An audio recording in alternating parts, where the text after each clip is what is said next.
발락이 발람에게 또 이르되 오라, 내가 너를 다른 곳으로 인도하리니 네가 거기서 나를 위하여 그들을 저주하기를 하나님이 혹시 기뻐하시리라. 하고 발락이 발람을 인도하여 광야가 내려다 보이는 부올산 꼭대기에 이르니 발람이 발락에게 이르되 나를 위하여 여기 7제단을 쌓고 거기 수송아지 7마리와 순양 7마리를 준비하소서. 발락이 발람의 말대로 행하여 각 제단에 수송아지와 수대양을 드리니라.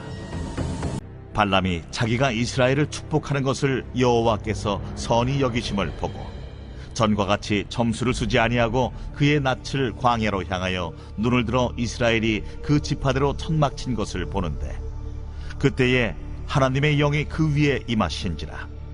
그가 예언을 전하여 말하되 부올의 아들 발람이 말하며 눈을 감았던 자가 말하며 하나님의 말씀을 듣는 자, 전능자의 환상을 보는 자, 엎드려서 눈을 뜬 자가 말하기를 야곱이여 내 장막들이, 이스라엘이여 내 거처들이 어찌 그리 아름다운고.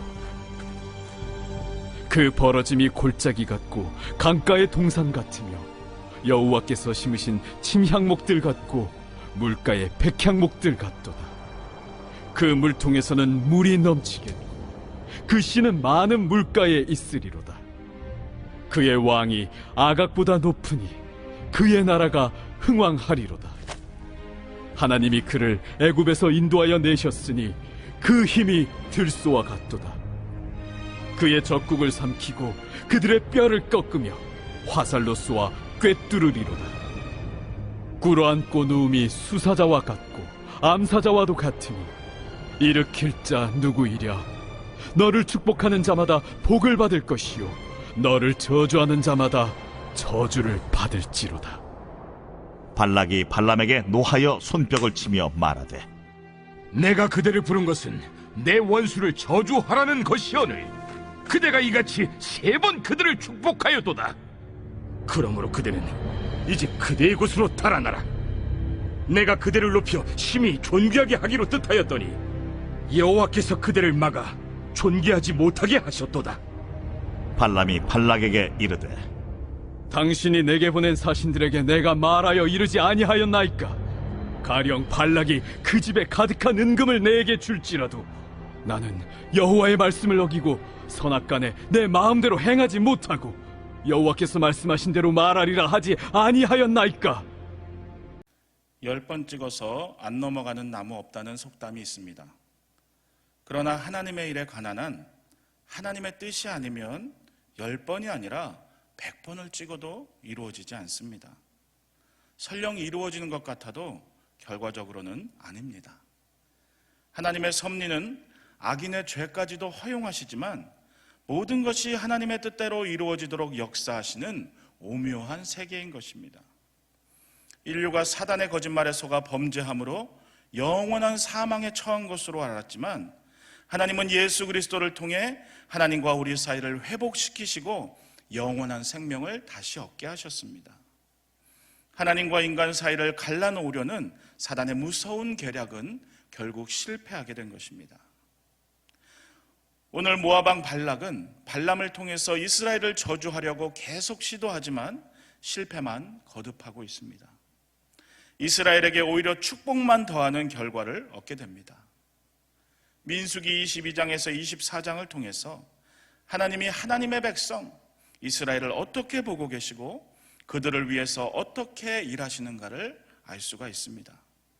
또 종국에는 반드시 가나안 정복이 이루어질 것을 우리는 보게 되는 것, 확신하게 되는 것입니다. 오늘 본문이 발락이 발람을 통해서 이스라엘을 저주하려는 3번째 사건을 기록하고 있습니다. 3번째 사건 역시 앞서 이루어진 첫 번째, 두 번째 사건과 비슷한 패턴을 보여줍니다. 23장 27절에서 24장 2절은 하나님으로부터 말씀을 받기 위한 준비 과정을 기록하고 있고 24장 3절에서 9절은 발람이 자신에게 임한 여호와의 말씀을 발락에게 전하는 것을 기록합니다. 그리고 24장 10절에서 마지막 13절은 이로 인해서 발생한 발람과 발락의 충돌을 기록하고 있습니다.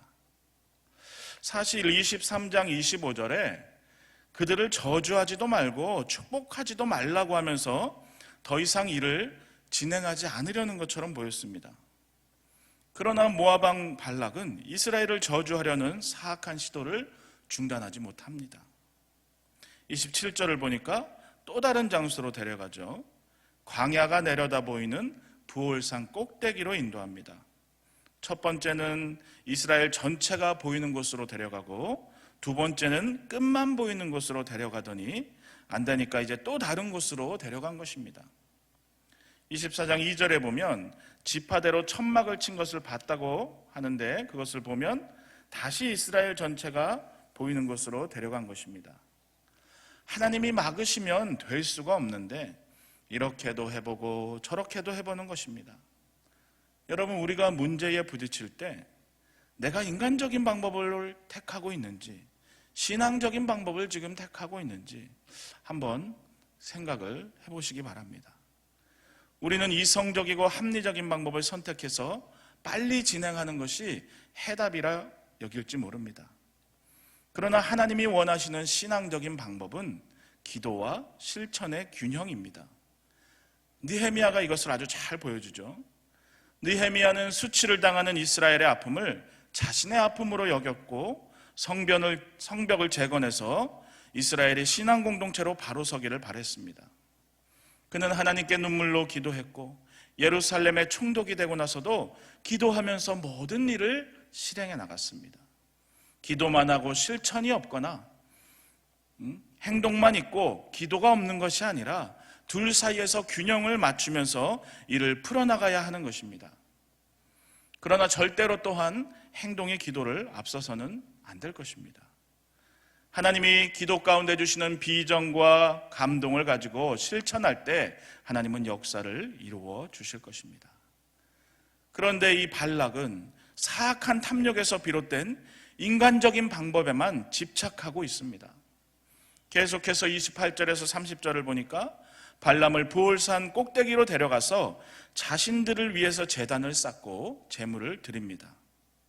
이렇게 반복적으로 제사를 드리는데 이 제사는 결국 자신들을 위한, 나를 위한 제사였다는 것을 보면서 우리는 우리의 예배가 누구를 위한 예배인가 항상 돌아봐야 할 것입니다.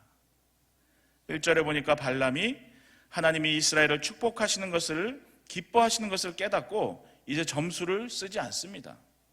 여기서 점술은 번제물 곁에 제물을 드린 자를 세워두고 자신은 따로 나가서 물어보는 그런 방법을 쓰지 않았다는 의미로 보시면 되겠습니다. 2절에 보니까 이렇게 하나님의 백성에 대한 하나님의 마음을 알게 된 발람이 이스라엘을 한번 보는데 이때 하나님의 영이 임합니다.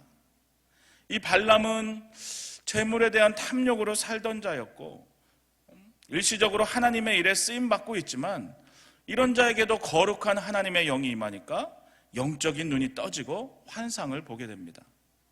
특히 하나님의 영으로 감동된 발람이 6절을 보면 이스라엘을 무엇이라 비유하느냐? 강가의 동상 같고 하나님이 심으신 침향목 같고 물가의 백향목이라고 합니다. 그리고 또 7절에 보면 물이 넘치고 많은 씨가 물가에 맺혀 있다고 합니다. 그러니까 물가에서 자라는 아주 튼튼한 강인한 나무이고 풍성한 열매들을 맺을 것이고 씨 또한 풍부해서 번창할 것이다, 이것을 말하고 있는 겁니다. 이스라엘은 이미 셀 수 없을 정도로 많아졌는데 훨씬 더 많아질 것을 예언한 것입니다. 7절 하반절에 보면 이스라엘의 왕이 아각보다 높고 그 나라가 흥황할 것이라고 합니다. 아각은 아말렉의 왕을 말하는데 세상의 가장 강한 왕보다 높다는 것입니다. 그리고 아말렉을 패배시킨다는 예언으로도 볼 수 있는데 이스라엘의 첫 번째 왕 사울이 아말렉 왕 아각을 격파합니다. 이 왕에 대한 예언은 창세기에서 3번이나 약속하신 말씀입니다. 이 왕에 대한 예언은 단순히 사울이나 이스라엘의 왕들이 아니라 궁극적으로 예수 그리스도를 상징하고 있는 것입니다. 다윗 때 가면 이 언약이 구체화되는데 영원한 왕국은 하나님 나라이고 영원한 왕은 예수 그리스도 뿐인 것입니다. 그 나라는 오늘 말씀처럼 날마다 흥황하는 나라입니다. 계속해서 8절에서 9절을 보면 두 번째 예언처럼 하나님이 들소 같은 힘으로 이스라엘을 위해 싸우셨고 애굽에서 이끌어내셨다 이렇게 말하고 있어요. 그리고 마찬가지로 이스라엘을 사자에 비유합니다. 그런데 두 번째 예언에 더해서 하는 말씀이 있습니다. 하나님께서 너를 축복하는 자마다 복을 받을 것이요 너를 저주하는 자마다 저주를 받을지로다 선포하신 것입니다. 여러분 이 말씀을, 이 선포를 들어보신 적이 있죠?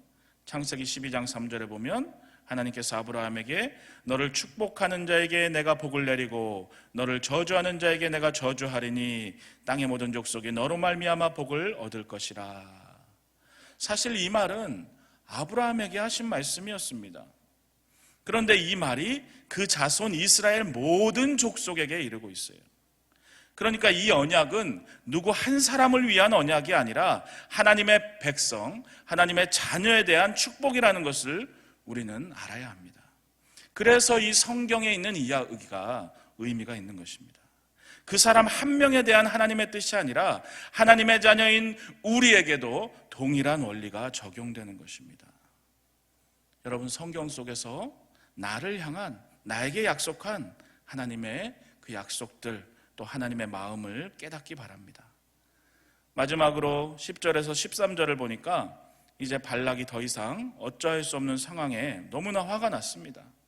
어쩔 줄을 몰라서 막 손뼉을 치면서 3번이나 그들을 축복하느냐 하면서 이제 그대의 곳으로 달아나라 이렇게 얘기합니다. 쉽게 말하면은 죽기 전에 빨리 꺼지라는 겁니다.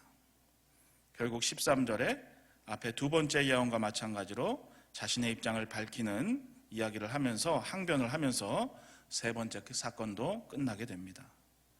이렇게 하나님은 발람을 통해서 저주가 아니라 오히려 3번의 축복을 선포하게 하신 것입니다. 오늘 말씀을 정리하면서 마칩니다. 우리가 3가지를 기억했으면 좋겠습니다. 첫째는 하나님의 자녀는 인간적 방법이 아니라 신앙적 방법으로 문제를 해결해야 한다는 것입니다. 내 경험과 이성에 의한 방법만 따라가다가 얼마나 많은 실패를 경험하고 있습니까? 하나님을 믿는 자들은 기도로 구하고 찾고 두드리는 것이 해결 방법입니다. 그리고 그 기도 가운데 주신 감동과 비전을 가지고 실천할 때 하나님이 모든 문제를 평탄케 하실 것입니다. 둘째는 죄악의 올무에서 벗어나야 한다는 것입니다. 성경은 죄악을 올무에 비유합니다. 죄악이 얼마나 벗어나기 힘든지 올무같이 우리를 얽어맨다는 것입니다. 이렇게 반복해서 하나님의 뜻을 지금 계속해서 보이시는데도 이 발락은 깨닫지 못합니다. 자신의 욕심에 빠진 사람, 자신의 죄악의 올무에 걸린 자는 이렇게 미련한 것입니다. 우리는 우리를 죄와 죄의 결과인 사망에서 건지실 예수 그리스도의 보혈의 능력을 의지하고 그 능력을 선포하면서 이 올무와 같은 죄와의 싸움에서 이겨야 할 것입니다. 마지막 셋째는 하나님의 섭리 속에 평안하라는 것입니다. 오늘 이 3번에 걸친 예언 사건은 하나님의 백성을 하나님이 얼마나 소중하고 특별한 존재로 여기시는지를 모압을 비롯한 여러 가나안 족속들 앞에서 하나님께서 분명하게 드러낸 사건입니다. 교회를 향한 하나님의 뜻도 동일합니다. 교회는 어떤 역경과 도전 앞에서도 하나님의 마음을 잊지 말고 믿음 안에서 담대해야 할 것입니다.